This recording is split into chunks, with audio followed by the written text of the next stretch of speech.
ladies and gentlemen, boys and girls. Maybe I started a little too much on the video. We'll find out.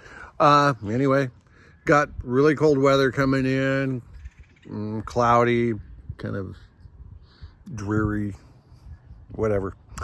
But notice all those beautiful trees behind me. Really big oak trees is what they are. And a lot of the large ones left in this area. They've all been logged or something, and a lot of smaller trees.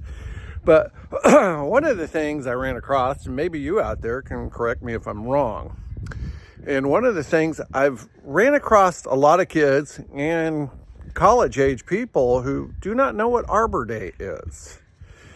You know, this year it's April 25th, and the day of planting trees and learning how valuable the trees are. Not just save the trees, but actually where there's a real education in how trees are like a crop that they do go bad. They do get illnesses, they do get bugs, and they can get sick.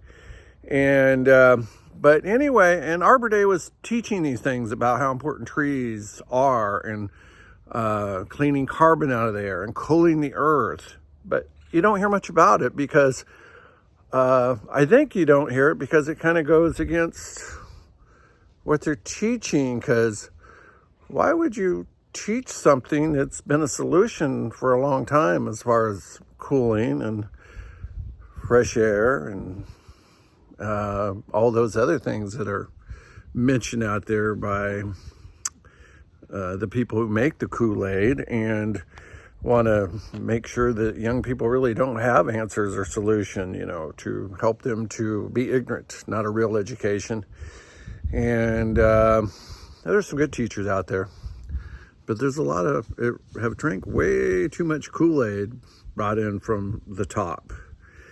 And so that's to keep in mind that trees are important, and they actually fix a lot of the problems we created. And also, if you really want to know about truth and the propaganda being taught on environmental issues, look up the history of Krakatoa. They don't want to teach that much either. Krakatoa was a volcano. It's in a series of volcanic islands. And in the 1800s, Krakatoa went off. It released so much carbon into the air that it actually cooled by 0.3 Celsius, something like that. But it actually cooled the earth. And if I remember my history, and I think there was more than one, there was actually two volcanoes that did this. There was actually, weren't even able to grow crops. There was so much carbon in the sky, it covered the sun. And you have to look up the English history. They report about it in the 1800s, around 1850. Not 100% sure on that. I should have looked it up. But the interesting thing is if you study that and study volcanoes and how much carbon they can release into our atmosphere, and the volume compared to driving, wood stoves, cow farts, and everything else that seems to come up, you'll find out that volcanoes can set the record in just a heartbeat. They can fill the skies and change the atmosphere and actually cool the planet or warm the planet, depending on what's going on.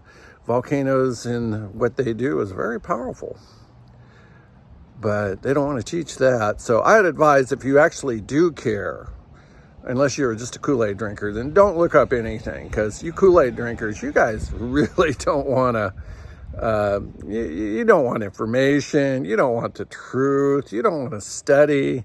I'm willing actually to read both sides and listen to both sides quite often, and to gather the information and actually sometimes even look it up. I can't say I study it, but I'm willing to look up other resources to verify some of the things that I hear.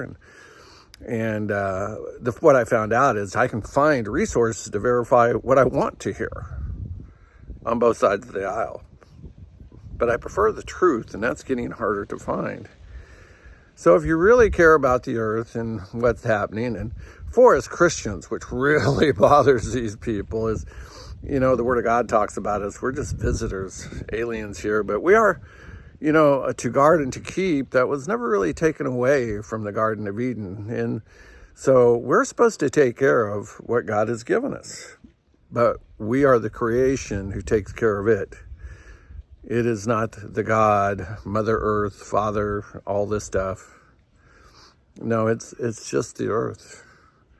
But we can guard and keep and help make sure there's fish and birds and try to protect it as much as possible. You know, but certain people can cull chickens to affect the food chain, cull cows to affect the food chain, and bring in a lot of people who aren't citizens to affect the food chain. And that's what you're doing. But every year, most of the time, a peach tree will grow peaches and an apple tree will grow apples. And they're wonderful things to have in your yard and to kind of look out for your own provision. Isn't it interesting that certain coughs are going on right now when you really can't get your own birds and start getting your own chicken or quail? Quail takes about 3 or 4 quail eggs to even make a regular egg, but depending on your skills, they're a little easier to take care of. They do have their issues.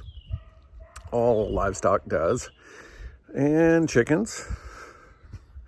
But to be self-sufficient, or maybe to provide your own, what a horrible thing that you might come up with a dozen eggs for the price of feed. And when you about a $20, $22, depending what kind of feed you get, you know, in the summer, you get a lot of eggs. This time of year, you only get maybe 1 or 2. Chickens really drop off. This is a good time to start something if you want to, because a lot of chickens don't produce very well anyway, unless it's kind of cheated for them to do it. So it's a good time to wake up. It's a good time to stock up. It's a good time to make sure your pantry is full. We'll be doing more videos of that in the future.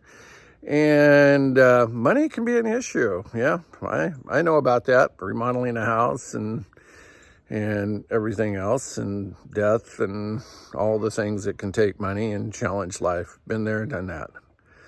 But, you know, we'll do some more Dollar Tree, Dollar General, Walmart, all these coming up here soon. So like, subscribe, and keep things going. We need to build a bunch of people who really want to kind of work together, pray together, and you know, the challenges are coming. A lot of difficult challenges. So one of the best things you can prep is a good heart, kindness, mercy, and hearing from God. Jehovah Jireh, my provider. And be in a place to hear and to listen and say, okay, Lord, what do I need to do? How do I protect my family? How do I get ready? Maybe I have to help some other families. But, you know, one of your number one ministry is your wife and your own children. And to provide for them. Not always at a sacrifice, because it can make your children bitter or angry when you seem to care more about others and not your own family. But you do need to reach out. Sometimes it's a tough line to draw. Anyway, be blessed. 27th Fire. God bless. Bye-bye.